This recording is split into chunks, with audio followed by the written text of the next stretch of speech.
വേദിയിലും സദസ്സിലുമുള്ള എല്ലാവർക്കും നമസ്കാരം.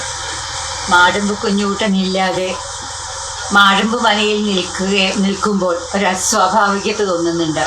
കുഞ്ഞൂട്ടനെ കാണാനാണല്ലോ ഇതുവരെ ഇവിടെ വന്നിട്ടുള്ളത്.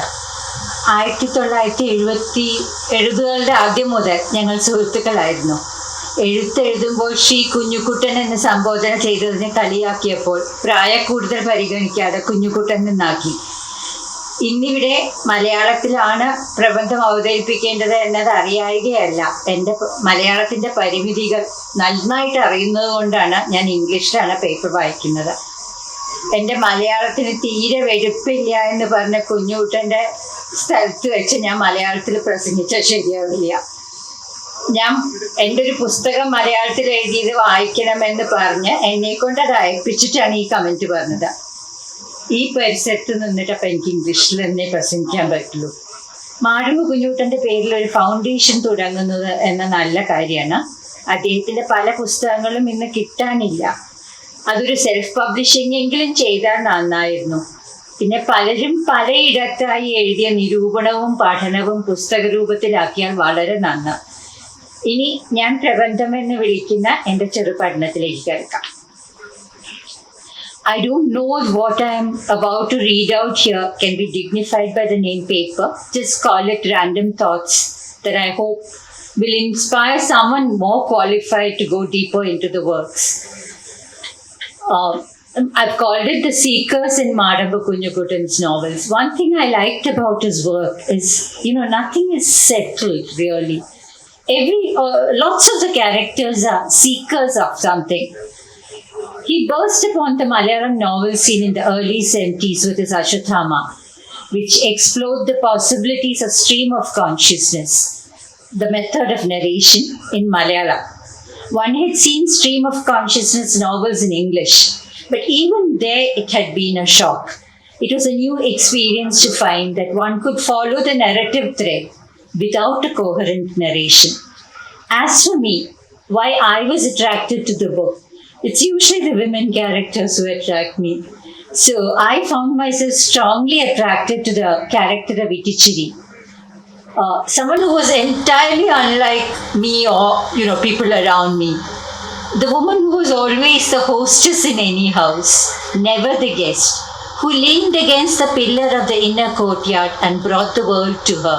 She did not go out into the world came to her.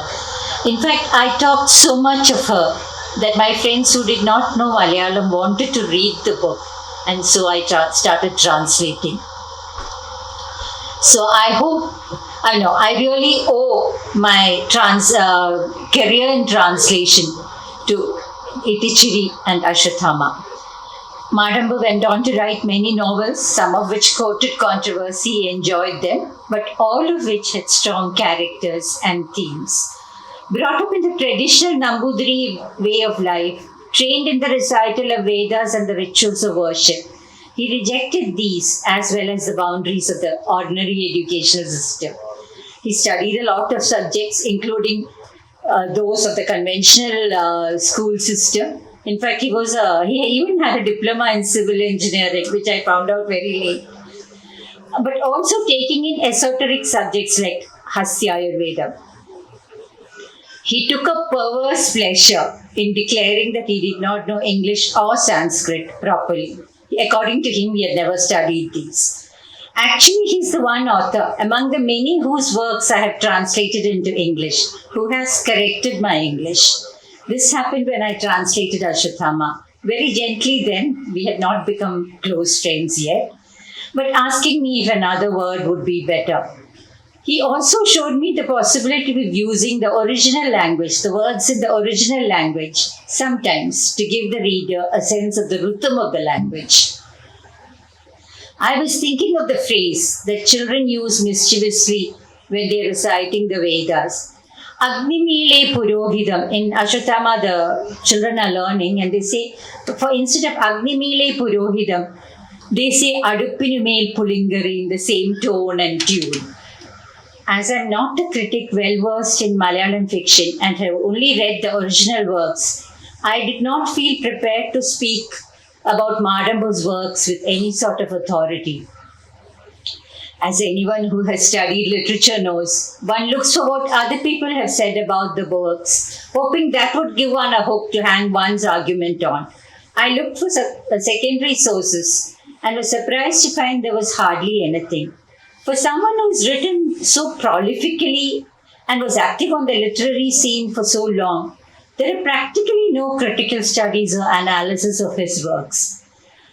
Perhaps some studies have come in periodicals at the time the books were published. I'm sure Ashtama and Brashta at least would have been commented on then for the sheer controversy they generated. But I had seen none. I heard later that there had been an academic study, a thesis on Madamba's works, but I could not lay my hands on it. So I decided to stick to what I had read and assimilated. I have read most of his books and enjoyed most of them too, not all of them. Madhavu's language in the earlier books is sparse, very sharp. The sentences are staccato, just phrases, often missing verbs. As a translator from Malayalam to English, I usually find that English is a compact language. It compresses a lot. When the work is done, normally 1.5 pages of Malayalam gives you 1 page of English. However, doing Madamba's works, I found that I needed whole sentences to interpret his two-word phrases. Ashatama starts with Uttradam, Nale Tiruvonam. I mean, you can't leave it like that. Tomorrow is Tiruvonam, has to be there. And Brashta starts with Aruvatinalu Kalagan, and so on. But this changes in later books. It is as though now in his proper field, the rebellion over, he can let himself go. His language flows as perhaps the Ganga flowed down from the heavens without let or pause. In fact, once in a while you have to pause because it's been flowing so fast that you have not been able to keep abreast. And the flow has the music that comes when language is used by a master. A music that is difficult to capture in another language, as I can bear witness, having struggled to translate 3 of his books into English, trying to retain some of that flow. The earlier novels were a form of rebellion against the establishment, be it Kunjuni's strenuous efforts to destroy himself by excesses, or Paptikuti's attempts to destroy her community by the fire of her accusations. As with any young feminist at that time, Paptikuti really captured my imagination. Ashwatthama came out in 1971, when young people were discovering the angst of losing faith in all established mores and existentialism was beckoning. Breshta, of course, became many things that the author may not have intended. He has only laughed at feminism always. From just a dramatic story. After all, 64 men, including minor royalty, lost their caste in that one trial. This was really a tremendous blow against patriarchy. Based on a from a dramatic story based on a historical happening, it became a feminist text, a blazing torch lit by a woman to burn down patriarchy. Most of the works that followed from his pen at that time explored the darker side of society, poverty, cruelty, frustration. He also wrote a couple of books for children which had not got the attention or the readership they deserve. Possibly, it is the narrative language that stands in the way. It's informal, not the kind of thing that normally children are advised to read. Children, however, I'm sure, would benefit from reading them. While we speak of people who sought something, again, Om Shanti is one of my favorites. What did the old man who stood like a shadow in the corner of the Rajgat seek? Expiation, perhaps? An end to his anger towards his progenitor. Yes, I'm sure the second was the more probable cause. It could not be expiation alone because he did not feel that he had sinned. His feeling was that he had been sinned against. But the son could not let go of the anger he felt against his father, not even after the father died. To feel angry is to let a demon eat you up.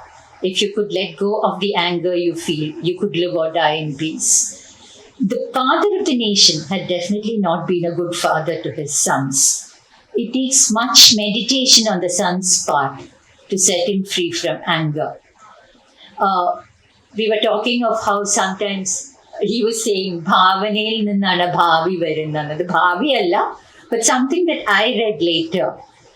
I had read and translated Om Shanti, and this really reinforced my thought that creative writers, without knowing facts for themselves, still see things that turn out to be true. Let me be personal here for a moment. My father, who was a very healthy person, used to write poetry. He had a notebook in which he had written these poems, and he had called the notebook പരേതനായ ഒരു യുവ കവിയുടെ ഓർമ്മക്കുറിപ്പുകൾ. I have never been able to find out why a very strong, healthy young man should name his book of poetry that. And perhaps, as he said, ഭാവന ഭാവിയെ ഭാവിക്ക് മുൻപേ പോകുന്നത് പോലെ, he died very young also. But anyway, let me go back to Om Shanti.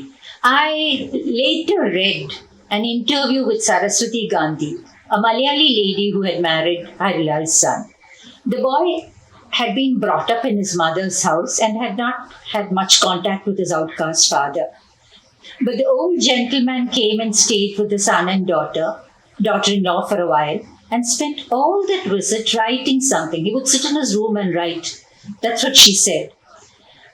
At the end of the visit, just before he left, he burned all the papers, saying that he would not cause a blot on a famous name.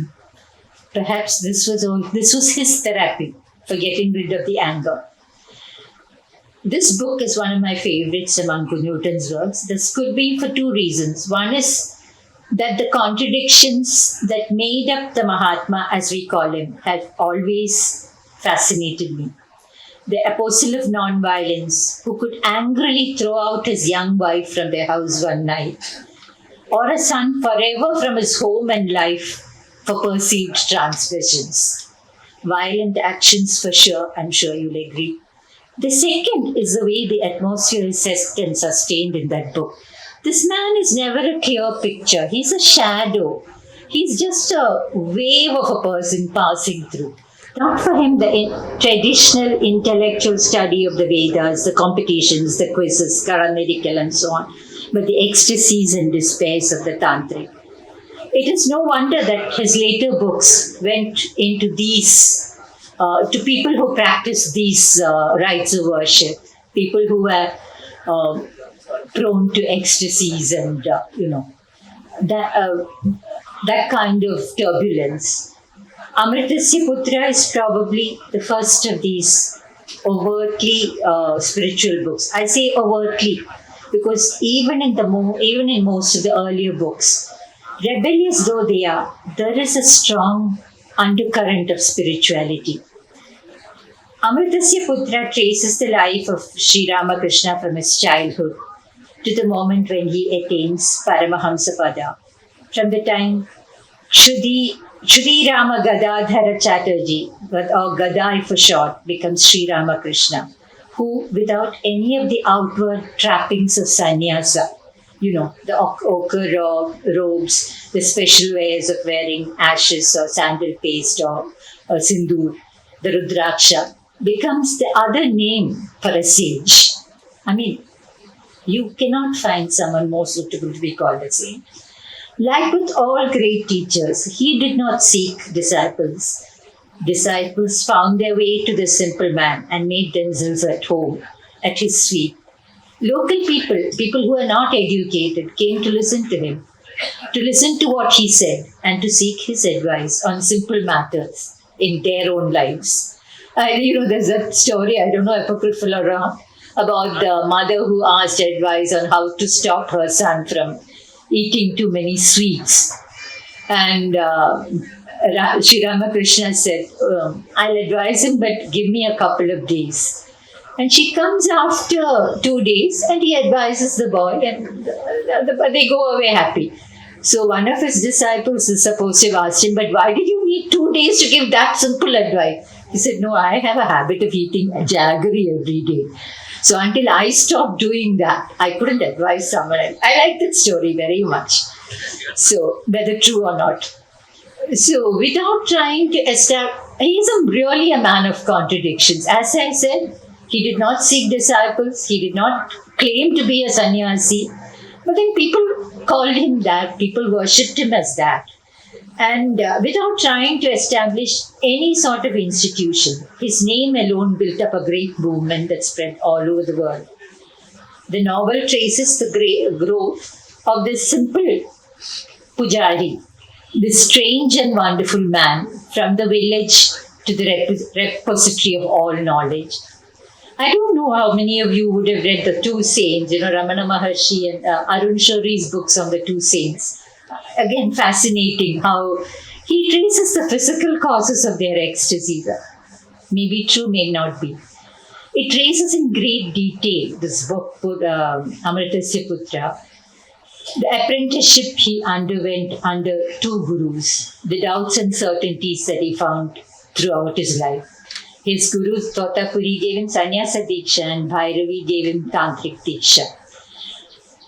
And various trials he went through to attain completion in all this. It also takes us through his personal life, the loss of his brother, his marriage to the young girl who was partner all his life, becoming the center, the mother around whom the disciples built the great movement that he inspired. I don't know if it is, I've never discussed this with him. The author's own initiation into tantric practices obviously informs much of what he writes on Ramakrishna's practices too. There is an intimacy in the details that only an initiate could describe. And of course, the wonderful flow of language that takes us through the incidents without a hitch. There's difficult situations and yet the language flows on, overwhelming you, as I said, sometimes covering you with water of the language. The other two books in the trilogy follow the life of this great saint until he becomes one with the deity he worshipped all his life. In Purnamidam, he becomes one with the mother whose voice he heard all the time. But the end is, it's really narrated in excruciating detail, making us live with his disciples the pain and helplessness of watching this great soul die.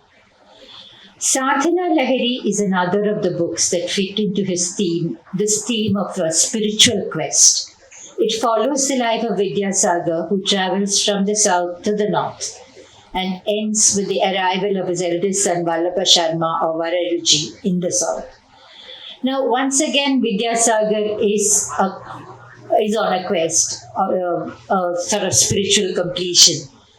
It follows him as he loses consciousness when he washes his feet against the warnings of his guru and is rescued by a woman of the Dasi caste. In order to fulfill her wish and marry her, he has to marry 3 women, to do it in the ritualistic form. He could keep her as his mistress, but that is not what he or she wanted. So to make it ritually correct, he has to marry 3 other women before. One from the Brahmin caste, one from the Kshatriya caste, and one from the Vaishya caste. He's not only forced to marry all these women, he's also forced to take up the role of a Kshatriya. Interesting character again, because he's forced to rule the kingdom as the wife of the princess. But then the interesting fact is that he does not allow royalty to corrupt him. It is said that he earned enough to keep his own household by making clay lamps and selling them. The narration follows also the sons born to these women. Vararuji, Vikramaditya, Bhatti and Bhartrihari, all of whom are familiar to us as characters and writers' characters. Since his elder brothers will not take up the responsibilities of kingship, It is the youngest and Dasi-born Bhartrihari who ascends the throne. Vidyasagar is now ready to leave this world for the fourth ashrama of Vanaprastha. Once again, the Mahaprasthanam, the theme of Vanaprastha, the theme of the spiritual quest, which almost all the characters go through in one way or the other. He sets out on the journey towards eternity, the aimless journey that people who have fulfilled all their duties take up, again accompanied by his four wives. The journey has no destination. What matters is the journey alone, the journey itself. Now, the book follows Vararuchi for a while, he had sworn that he would always be a brahmachari. He feels threatened by the birth of the young girl whom he is sure to marry according to the planets. He tries arguing with the planets, but they refuse to yield. They say, what we've seen, it's your fate. But he decides to leave the place to avoid this problem, travel south to escape that fate, or at least to put up a struggle against what has been decided for him. He wants to be the arbiter of his own destiny. He doesn't want someone else, be it the stars or any predictions, to direct his life. This again leaves, but of course, all such struggles are in vain, and he ends up marrying the girl who, like him, had been brought to the banks of the Nila in another flood. But then, this book really, I'm fascinated by the story of Vararuchi and his children.